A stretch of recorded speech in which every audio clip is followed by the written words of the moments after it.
When I read the definition of hustle, I was like, oh my goodness. No wonder why I have had this like stirring in my soul and my spirit, why this isn't right for me anymore. Here's the definitions, okay? Hustle. Force someone to move hurriedly. No, instantly no. To hurry. No, thank you. To obtain by forceful action or persuasion. To sell aggressively. To obtain by illicit action. To swindle, to cheat. Busy movement or activity.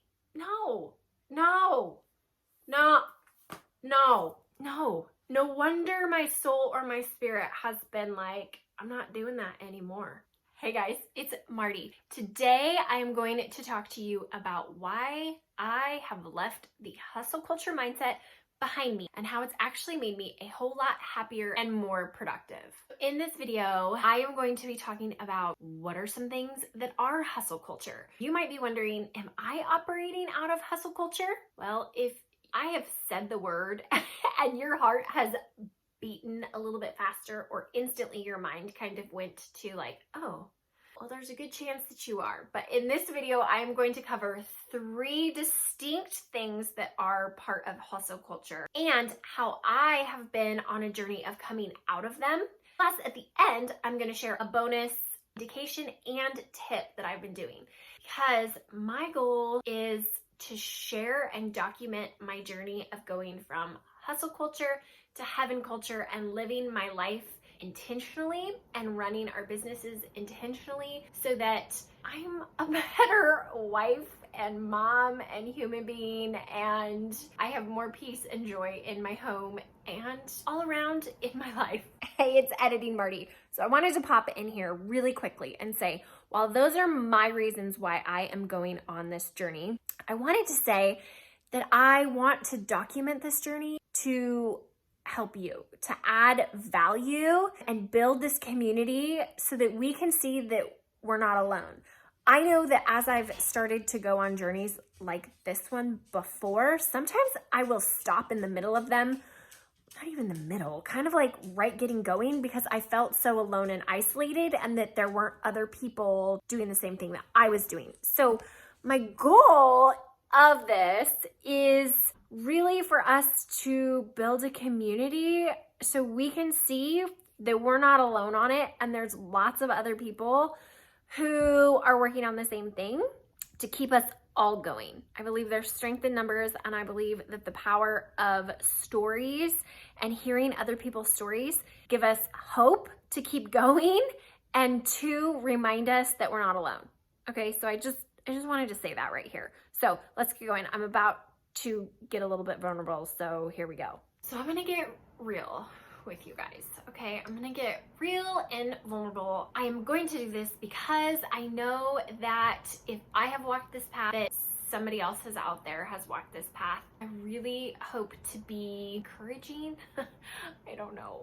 Maybe that you'll feel like, oh, I'm not the only one who is / has struggled with this, okay? I was diagnosed with breast cancer in August of 2022. I've been on a journey of going through surgeries, having infections, going through chemo, losing all my hair. I'm having a hot flash, so that needs to come off. This coffee is not helping, but whew. Okay, switched to water from coffee for a minute.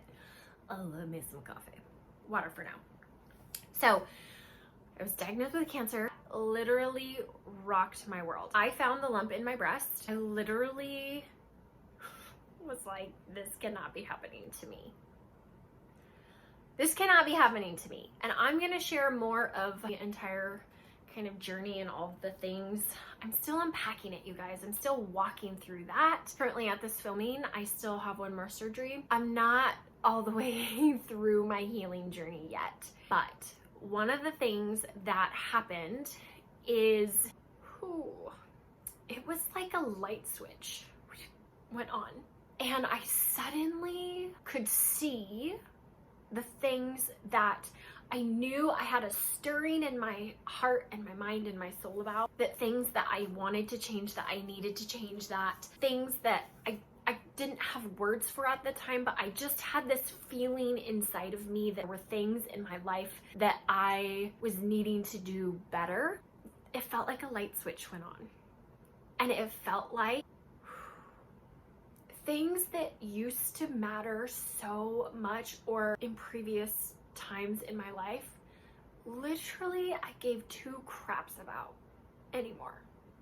And it is crazy when there is a major life event.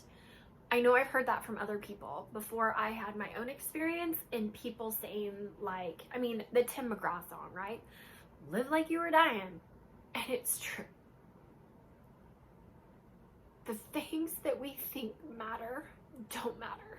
The things, how many followers we have, how many clicks, how many likes, none of that stuff really matters. None of it really matters.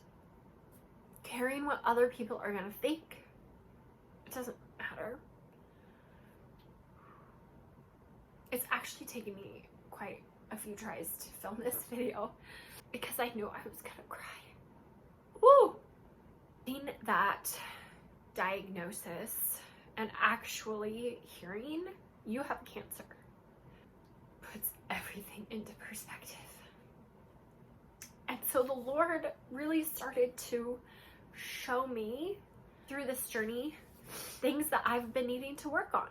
I have felt the need, the want, and the desire to start a YouTube channel for quite a long time, but I haven't had the words. I didn't really know what I was supposed to be talking about. I just kind of had this stirring. Since my diagnosis, He's really been working on my heart of I need to purposefully rest, that I need to purposefully walk through my days, not letting my phone control what I'm doing.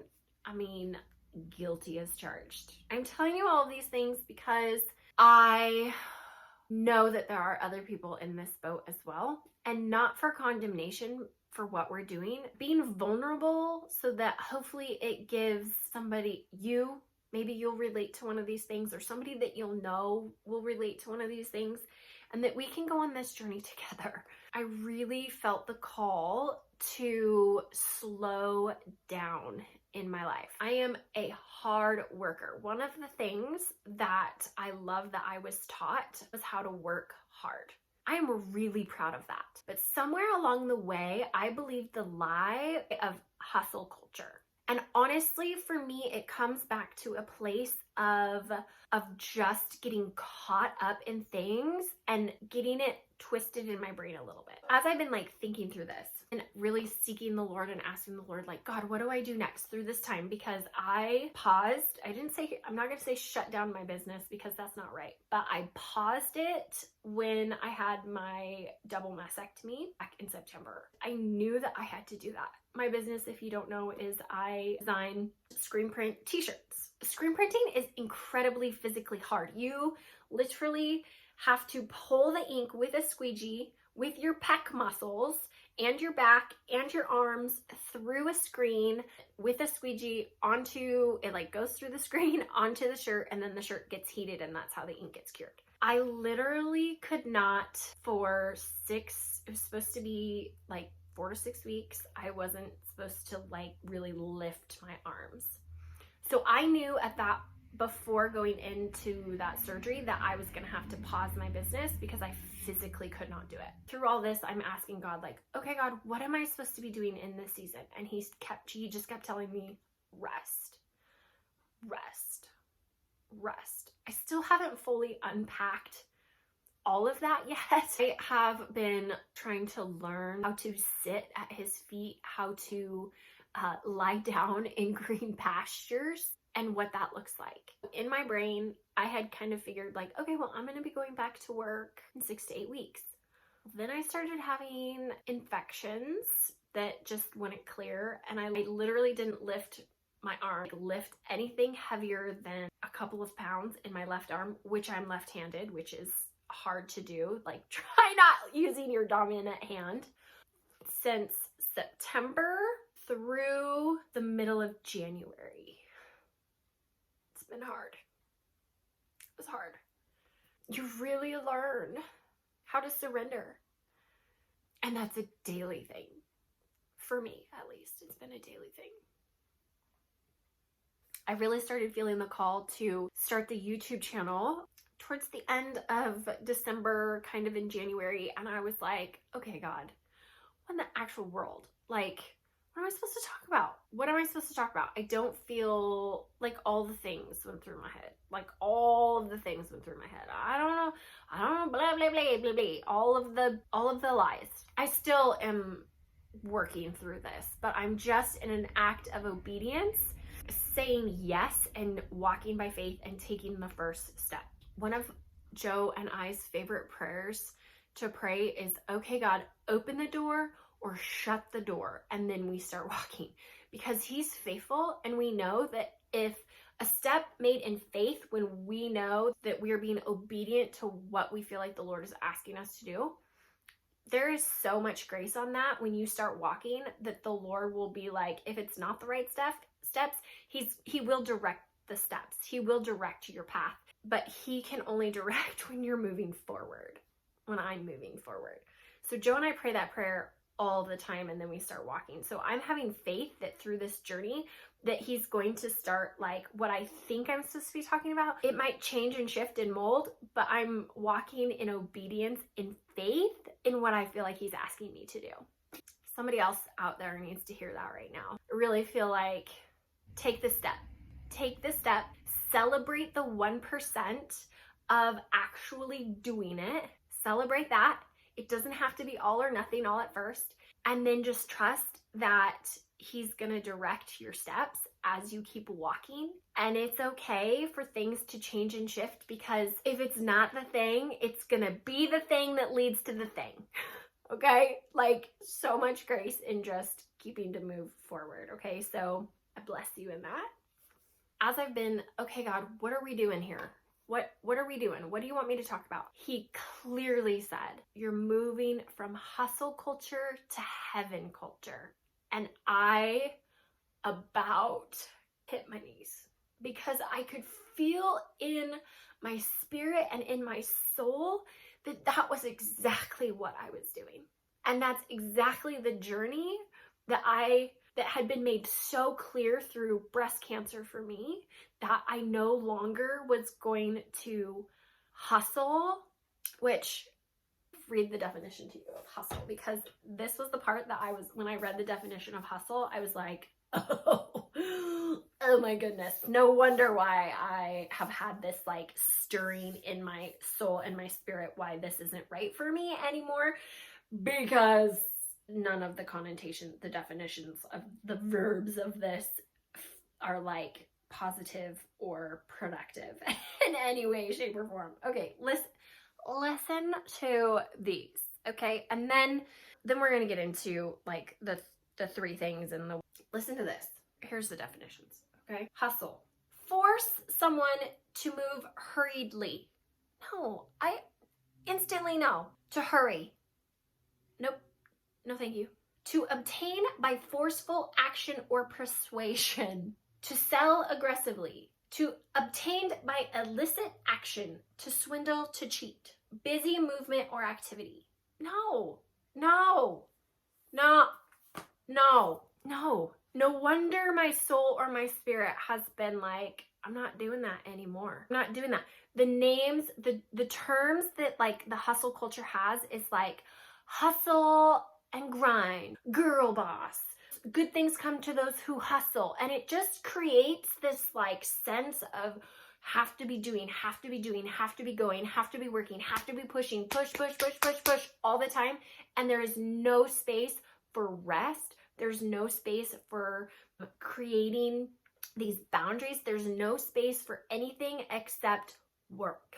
And I honestly started to believe the lie many years ago that was the only way that I could be successful in whatever I was doing, because I have that really strong work ethic. Hustle and work ethic are two totally different things. Having a strong work ethic is important, but But for me, I'm learning that I have to do it inside the healthy boundaries that are meant to be there. Okay, we're designed to be productive. The Bible says that there is a plan and a purpose for our life. Part of that is doing something. For every single person, our priorities are all going to be different. My priorities might be completely different than your priorities. I have a son and a family, and you might not. I work inside my home and homeschool. You might work outside of your home. You might have kids. You might not have kids. All of our priorities are going to be very, very different, but the principles of this, of moving from the hustle culture to the heaven culture and what that kind of entails, can fit for every single person. Almost to those 3. Almost, stick with me. We're almost to those 3 plus those bonus. I really started to have this shift inside me about 3 years ago. And that happened when, coffee break. Okay. That happened when we went for Jackson's 5th birthday. We went to Disney 2019, and that was kind of the first time I took a step back from my phone and wasn't constantly thinking about how, that I needed to be on it 24 hours a day. Now, I know as that's coming out of my mouth, there are some of y'all that are going to be like, I totally relate to what you're saying, and I can't do this anymore. There's some of you guys that are going to be like, oh my gosh, I can't believe that she was on her phone all the time, blah, blah, blah. Well, yeah. You know what? Because I was believing the lie that I had to be working. And nobody was telling me this, okay, guys? I never really felt the pressure of being like, oh my gosh, this is what you have to do. It was the small things. And I taught these things to my team, which now I'm like, oh my gosh, but you don't know what you don't know until you know it. And at that point, I didn't know it. I was hearing those things like girl boss, grind it out, all of those things, all of those phrases, good things come to those who hustle, rise and shine, rise and grind. One of the things. But I started to really believe that and pick that up because I really like to do things well, that it kind of morphed into this thing that it never was supposed to be. But I didn't really know that it was morphing into it while I was walking on that path. Now, hindsight's 2020, and I can see that it morphed into something always pushing, always working, always doing a few of these things that we're going to talk about that are picture dictionary of hustle culture. I just thought that that's what I had to do. After that trip, I came home. Oh my gosh. It's so freeing for me not to be on my phone all of the time. That was 3 years ago. I'm a little bit hard-headed. And it takes me a little bit of time to learn some stuff because here we are 3 years later and it's been like this. I think most people think that success or you make a goal and you're like, here's what I'm going to do and here's the endpoint that I'm going to get to, and it's just going to be there we go, straight line to success. No. It's like this, falling off the wagon, high, low, this is how you actually get up to here to success, to accomplishing a goal, and the other thing I'm learning is that you're never actually all the way there. It's always, especially in things that are kind of habits that you're developing. For my life, I've discovered that they just keep going, and I keep learning more and improving more and falling off the wagon again and getting back up and trying it again.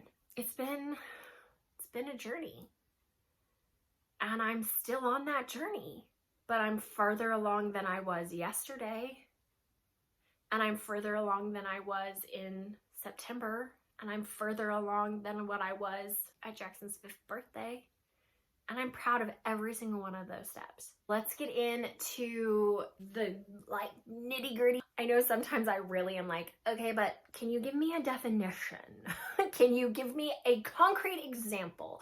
So let's pop into these examples, and remember, stay till the end because I have the bonus, the 4th really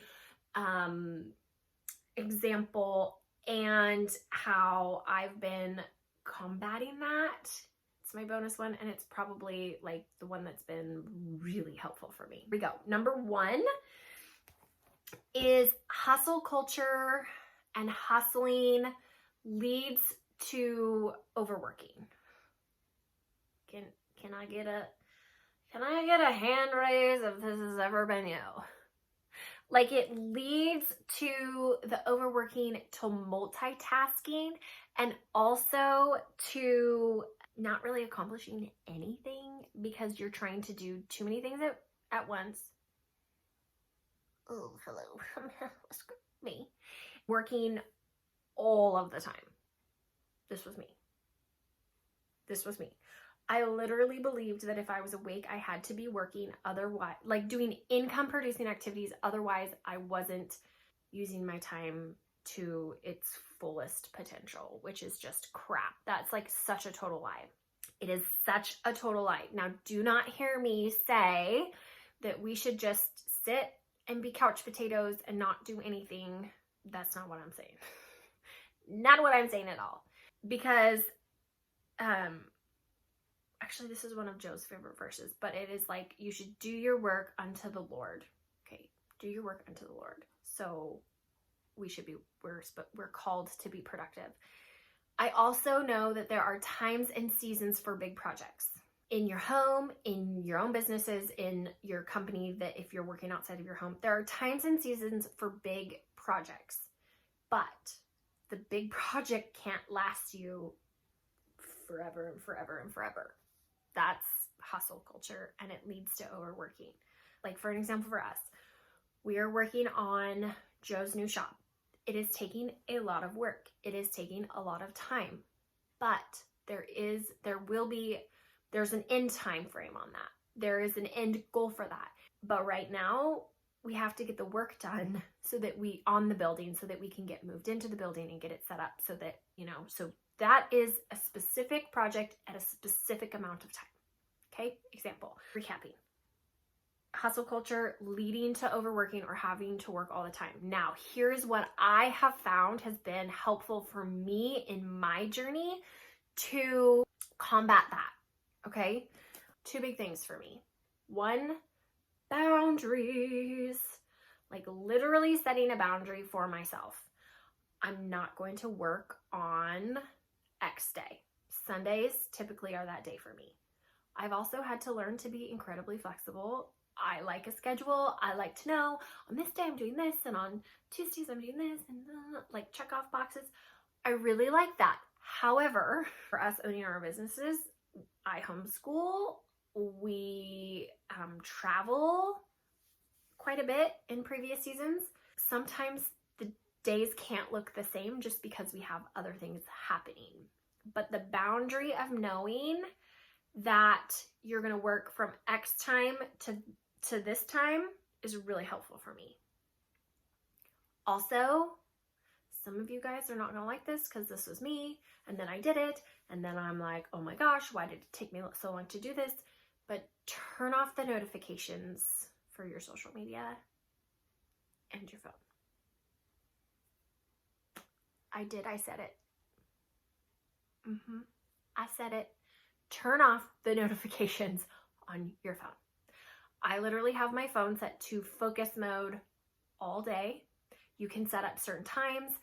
That means that I get to choose when I want to go in and be present in engaging with comments or posting or creating content, things like that. For me, my son said something to me, and he said, "Mom, you're on your phone all of the time." And it was like somebody punched me right in my guts. And I was like, okay, but yes, but Mommy works from her phone. My clients are on my phone. I'm helping daddy, the things. So while I was like, okay, I hear you, I understand, he saw me just on my phone. So 1, I have to educate him about, well, Mommy works from home on her phone. To 2, Mommy needs to do that better, because there was also time of scrolling and just comparison. Turn off the notifications. You get to decide when you're on your phone. You get to decide how much time you're spending on your phone. And if it's something that you're legit like, well, I work from home and I need to be on my phone or computer from this time to this time, absolutely, please communicate that with your people around you, because it will do a lot of good. Jackson, when I explained it a little bit better, he gets it. And now I just do a better job of communicating for him of, listen, mommy's going to work right now, like filming this video.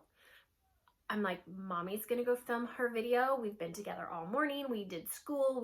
Been doing all this. And now he gets his chill time of having a little bit of screen time. And I'm in here filming, okay? But he knows. And then after this, we're gonna go do something else together, okay? That's part of quitting the hustle culture, living the kingdom culture. I really believe that communication is so important through that. But he was right. I mean, when he was like, well, you're just on your phone all the time, that part of that was scrolling. Guilty. And this is not something that I'm perfect at yet, because I find myself getting sucked into that even now, but it's something that I'm working on, and every day is getting a little bit better. Because what scrolling does, point number 2, comparison and the need to feel like you have to compete with other people. So comparison, scrolling, seeing what other people are doing, maybe it's not even that you're trying to do that, but you get sucked into it. This really breeds unrealistic expectations for what our life should look like. Now, I am super loving kind of this trend that is happening on social media right now, where it's showing, at least people that I'm seeing, it is kind of showing the behind the scenes, being really open and honest about their journeys and what it looks like and what they're learning. I think it's because that's what I'm in a season of just, I want to just have things be authentic. The white picket fence, everything is perfect from the outside, is a lie, and I just can't do it anymore. I want those real relationships. I want to connect with people at a different level than just like, oh yeah, I'm great, everything's fine. It's fine, I'm fine, everything's fine. It's not fine. I can't do that anymore. Comparison and competition leads to unrealistic expectations. And it also leads to this sense that you're not doing enough, you're not good enough, you're all of the things that just popped in your head because we've all been there and thought them, right? So that's number 2. So what I have been finding has really been helping me in the comparison and the competition piece of it is limiting the time on my phone. So cutting out the scrolling. Also being incredibly mindful about what's coming up in my heart when I look at something. If I instantly go to like, oh my gosh, I want to be like this person, blah, blah, blah, blah, blah. And not in like, she inspires me. Even some of the people that inspire me, I've had to, this is the key. There is an unfollow or a mute or a silence, like any of those. Take a little break. Because even some of the most amazing, inspiring people who are providing that content that I absolutely love, of being really vulnerable and sharing their lives in such this beautiful, raw, real way, I've had to unfollow them because it makes me go, well, how come I don't blah, blah, blah, blah, blah, blah, blah, all the things. And so I've had to unfollow them or mute them for a time while I work on my own heart through that. And that's okay to do. It's okay to also come back to them when you're ready, or to not. Negative people, if like all they're posting is like negative stuff, I'm sorry. I bless you in Jesus' name, but I can't follow what you're saying because I don't have time or energy for that in like, and now I'm not saying like, we all have our bad days. We all have our moments where we need to reach out like, I am having a bad day, my friends. Like I need some help. That's not what I'm saying. I'm saying y'all know the people that I am talking about when they are just like, suck everything out of you because they are negative every second of the day. Do not. Okay. So y'all know what I'm saying. Also, limiting my time on Pinterest, because oh man, I love Pinterest. I love going to Pinterest for a little bit of time, getting an idea, and then taking that as my own creativity and putting my own creative spin on it, and then running forward, but not to get like obsessive over like having the perfect looking home. No. I am on the journey of getting rid of the clutter because the clutter drives me crazy, but it's not gonna look like Better Homes and Gardens up in here all of the time because we live in our house. That's just not gonna happen all the time. But I do love some Pinterest for some good inspiration, so there is that. Number 3, and then we've got the bonus here in one more in just a second. Here's another indication that you are in hustle culture, is that you have no hobbies, 0 hobbies, or the hobbies that you had, you no longer feel like you have time for them. Guilty. Okay.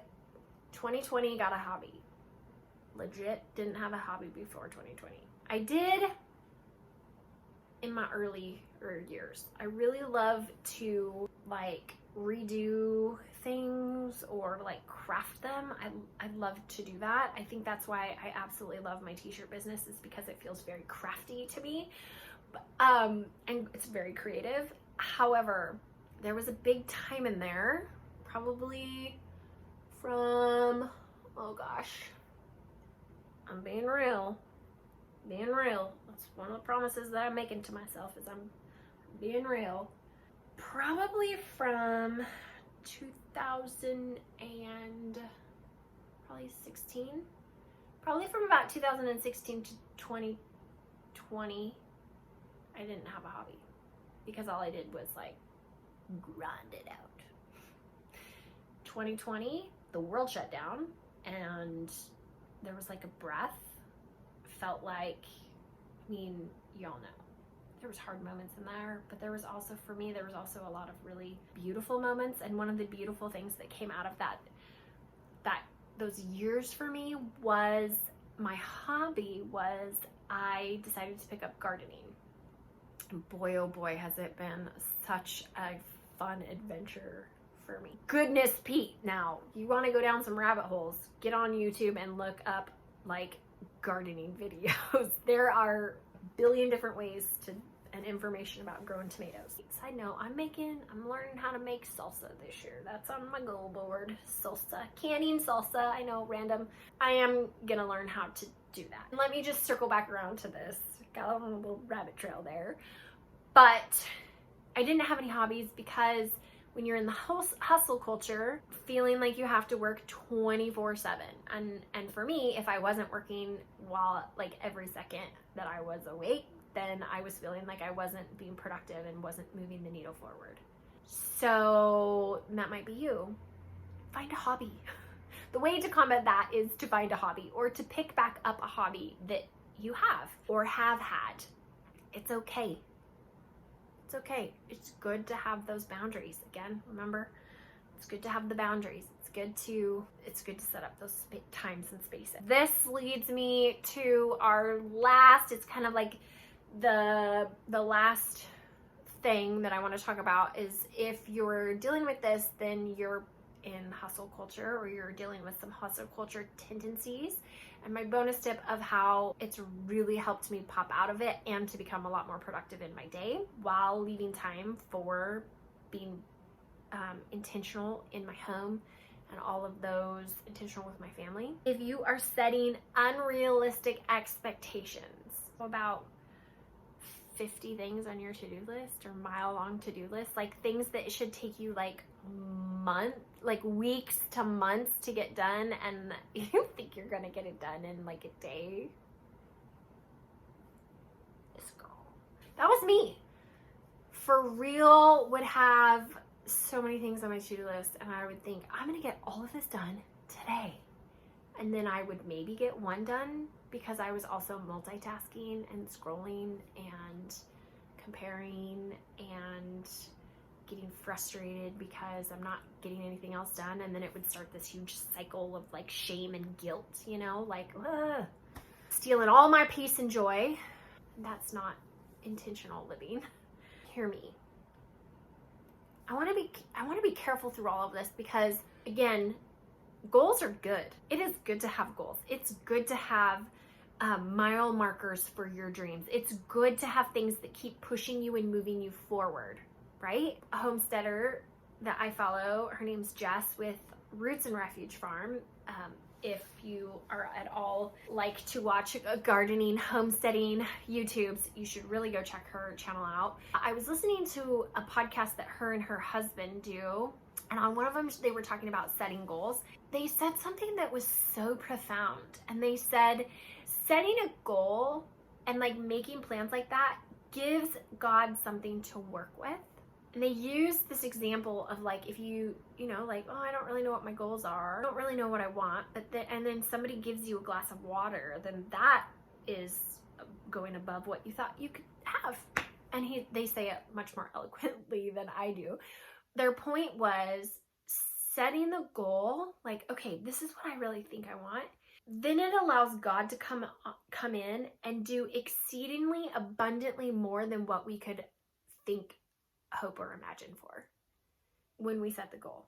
And we say, okay, God, here it is. Here's this. You can have it. Now let's set the goal, and then watch what he comes in and does. And I just thought that was so beautiful. And it's such a beautiful way to say, like, really should be setting goals. However, we can't have these crazy, unrealistic expectations of what we're going to accomplish in our days, because then it just sets us up to feel like we have to work every second of the day to accomplish them. And we get in this like striving instead of just saying like, okay, today, this is what I'm going to do, focusing on getting 1% better in it and celebrating those steps that I'm taking. It really, for me, would really put me into this pit, like the shame cycle, because I wasn't getting it done. And then I've just felt terrible about myself. Now, here is my bonus tip on what I have been doing really for years, but I've fine-tuned in the last, I don't know, even before my diagnosis, but now that I'm kind of starting to get back into like doing daily things again, is it's called my top 3. Now, I know other people teach about this, but my top 3 that I do, ask God, what do I need to get done today? And I write down what he tells me to do. And I write down 3 things. Now, when I first started doing this, I would put like 3 big projects because I'm still trying, like, oh yeah, I can get that done, right? The unrealistic expectations. But now I'm really starting to fine tune and listen about what I'm supposed to do.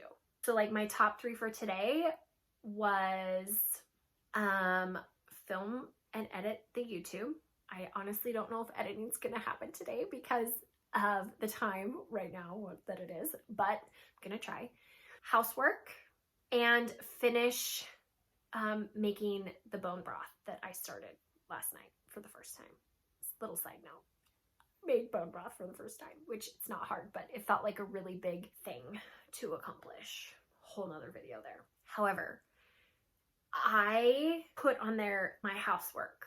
I have a planner, which I'll do another video on in the coming weeks, about things that I've been doing in my morning routine that help me really set my day up for success. And I feel like I'm getting my house in order and it's staying cleaner. And so that really brings me peace, and then brings peace for my family. I'm learning that on the days that I'm going to do my housework, that has to be a top 3 item. It can't just be, and something else I'm going to get done. It has to be included. Otherwise, again, I'm trying to jam too much in, unrealistic expectations, not respecting my boundaries.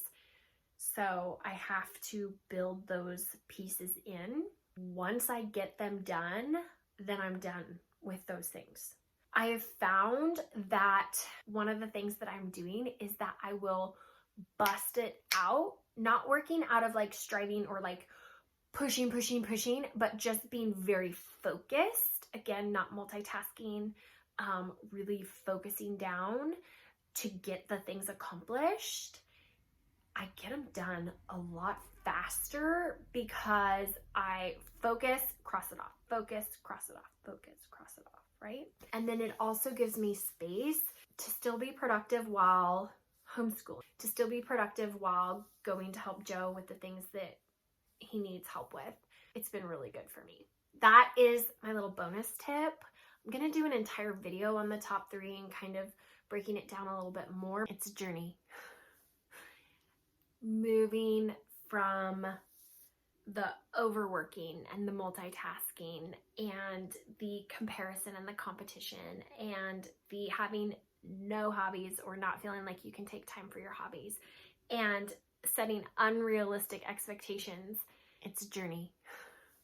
Be encouraged, friend, that if any of these kinds of things stirred in you, or you could recognize that you might be there and you feel that you want to come out of them, be encouraged that you can. Be encouraged that it's a journey. Remember, it doesn't look like this, it looks like this.